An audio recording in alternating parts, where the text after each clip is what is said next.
Hi, Gary Hamada here at the Golden Bough Theater in Carmel by the Sea, California. A very, very eventful night here. Here with Walter Ferrier, written and directed play by Carmel Follies, is it? It's called the Carmel Follies. It's an old tradition, goes back to 1925. In fact, there hasn't been one since 1925, when the Pacific Repertory Theater's ancient history started, and they did this idea of bringing together community leaders and professionals, mixing them together and have a kind of a spoofing, wonderful evening of entertainment and fun. We're just before the show here, and as you can tell, there's a lot of activity going on. And one of the things about the Pacific Repertory Theater, Walter Ferrier, who has been the music director for many years, I believe, have you? No, actually, I've been a director. Artistic director. Yeah, not artistic, no, just a director and a producer, yeah. Mm-hmm. Give us an idea what the Follies, what we're going to be anticipating tonight. Okay, well, if you can think of Sam Linder, who runs the automobile companies. Yeah. Well, you're going to see him tonight in a tutu. You know Sam also? I know him. Yeah, I know him in this one because he's in a tutu. Okay. Oh. And he's in a Hawaiian skirt. Okay. Now, he's just one person, but he's symbolic of what all this talent has to do. Make fools of themselves primarily for the benefit of a good fundraising cause and for the entertainment of all their friends. Inspiration for writing this?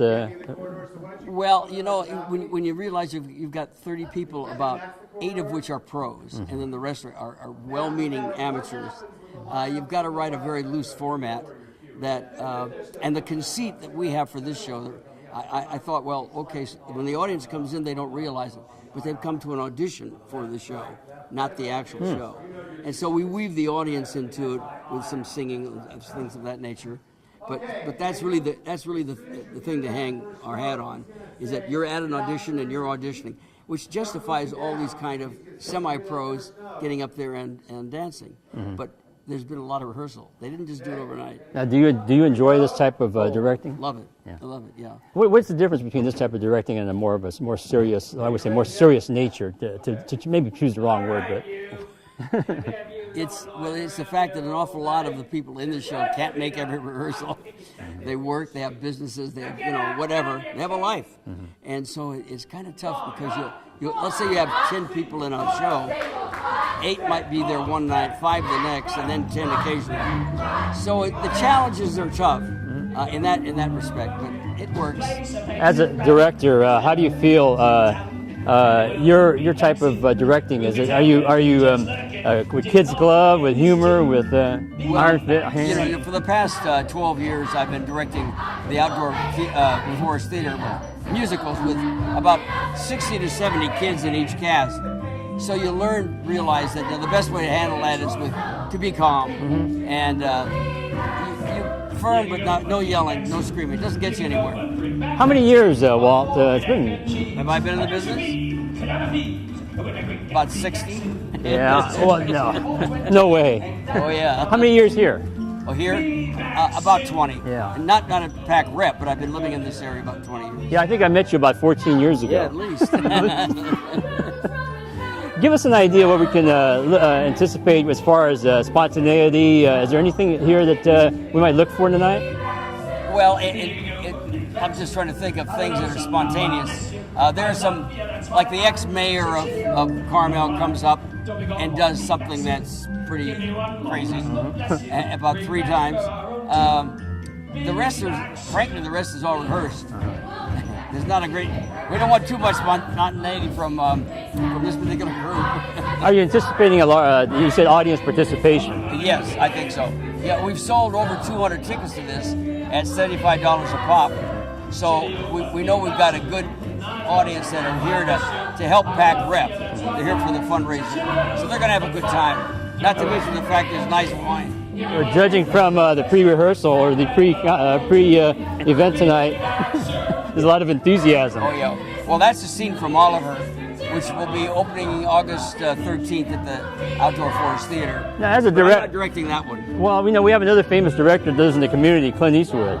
He is famous. Yes. Well, now, one of the things that he mentions is that kids are his favorite people to direct, to emulate, because he says that they're so pure. Oh, absolutely. I mean, they just do it, and not all of them can be perfect, you know, like that. But so many of them are so natural, and so real, and you get great performances. Is it because of the imagination? Oh, absolutely, and also that they haven't been beaten down yet.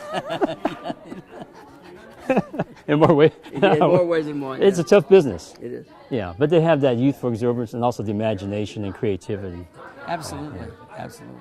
And we've had some wonderful kids that have gone on. There's a young lady, a little ballerina in this show named Allison Spiegelman, who studied at the Carmel Ballet Academy and is now in L.A. pursuing her studies even more. She's in the show tonight. And it's interesting to watch someone as they grow up and get better and better and better and move on. Here with Walt DeFeria, who is the writer and director of the Carmel Follies Pacific Repertory Theater's Outrageous Summer Gala, and it happens tonight right here at the Golden Bough Theater in Carmel by the Sea, California. You're listening to us or viewing us on the Coastal Television Network. Gary Hamada here for Locals Only Show. A little bit more with Walt, and we'll get right back to be seeing the show actually in somewhat of its entirety. We can't film it in its entirety, but you'll see clips of it. Walt, one of the things about your name, whenever it comes up, it's people have so much respect for you as a director and as a creative individual. How do you gain that reputation? Perseverance. You know, I don't know. I just think it's because I've just done it long enough, and I've worked with so many youngsters over so many years, and watched them grow. And I think partly it's just a matter of how you treat them, and more importantly, what you can bring out of them, so that they can move on. So if you do that right, they're going to think you've done a good job. All right, I'm going to ask you a little tough question. Maybe put you on the spot. Given the choice of directing youngsters or adults, which one do you choose? Well, you know, I'm getting older, and I really love doing kids. I really do. But just recently, I'm doing some stuff at Monterey Peninsula College, which is with all adults, and that's not too bad. Yeah. But working with kids is really fantastic, though. How long did it take you to write Carmel Follies? It took about 3 weeks. Yeah. 3 weeks. Yeah. Did it just kind of flow then? Oh yeah. Well, once I got a concept, it goes pretty fast. You're supposed to say it took me years. It was a long, hard, difficult task. I don't know if I'd ever accomplish.